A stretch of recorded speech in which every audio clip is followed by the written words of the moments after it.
Good afternoon, Knights. Thanks for tuning in. Today is Wednesday, October 28th, 2020. I'm Brendan Schaefer, and Halloween is starting a little early on your Nightly News Update. Let's take a look at today's coronavirus update. According to the Johns Hopkins University COVID map, Orange County has 250 new cases today, bringing the county's total to 45,492 positive cases. The death toll sits at 546. Within the state of Florida, there are now more than 786,000 cases, totaling over 3,000 cases since yesterday. There's around 16,500 deaths in the state. And nationally, there is now over 8.8 million cases and over 226,000 deaths in the U.S. President Donald Trump was the victim of cyber hacking on Tuesday, with the president's campaign website depicting an anti-Trump message just days before the November 3rd election. This message comes months after the Twitter accounts of nominee Joe Biden and former President Barack Obama were also hacked with dubious messages. The FBI has yet to comment on the incident, nor has any guilty party been identified.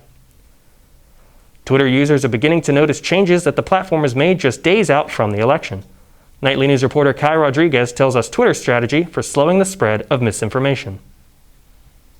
Twitter is taking action in an effort to stop the spread of misinformation on social media.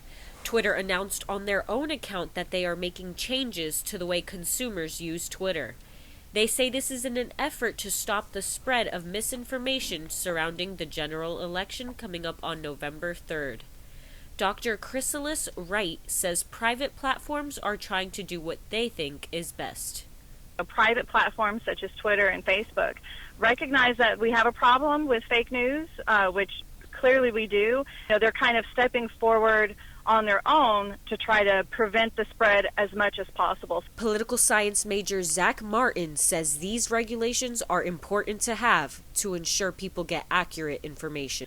This false information has a lot of weight to it, and I think it's good that Twitter and on all these social media companies are taking that road, because whether you like it or not, they might not be major media networks, but a lot of news is shared over social media. Twitter also announced that some of the changes are only temporary and will go back to normal after the election week ends. However, Dr. Wright says it should stay in place. This is a worldwide issue, and we need these measures to stay in place so that people are aware of what they're sharing on social media. In Orlando, Kai Rodriguez, UCF Knightly News. Twitter's popular retweet feature is the most noticeable change, but it is expected to be one of the temporary changes. Now let's take a look at today's weather forecast. Today's high is 90 degrees with mostly sunny skies and no chance of rain. Tonight will be partly cloudy with a low of 73 degrees. No chance of rain tonight either, so it's shaping up to be a really nice day. Tomorrow will be mostly sunny with a high of 91 degrees and a 20% chance of showers after 2 p.m.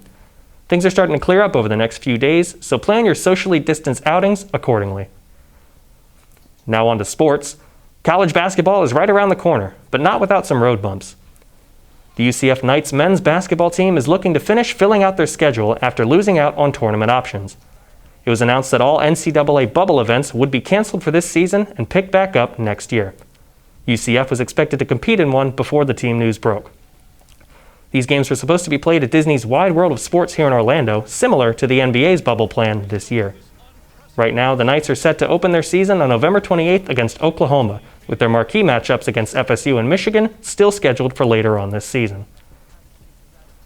Los Angeles is celebrating today as they brought home not one, but 2 championship wins this year.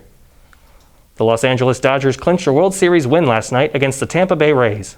LA bested the Rays in Game 6 by a score of 3-1, with infielder Corey Seager earning MVP honors. The win clinched the team's first World Series win since 1988 and its 7th title all-time.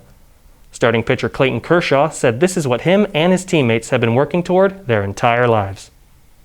We've been the best team before, too, and haven't won, so to get to be the best team throughout the whole year, make it through this crazy playoff run, and to win the World Series is a pretty special accomplishment, and I'm not going to take that for granted for sure.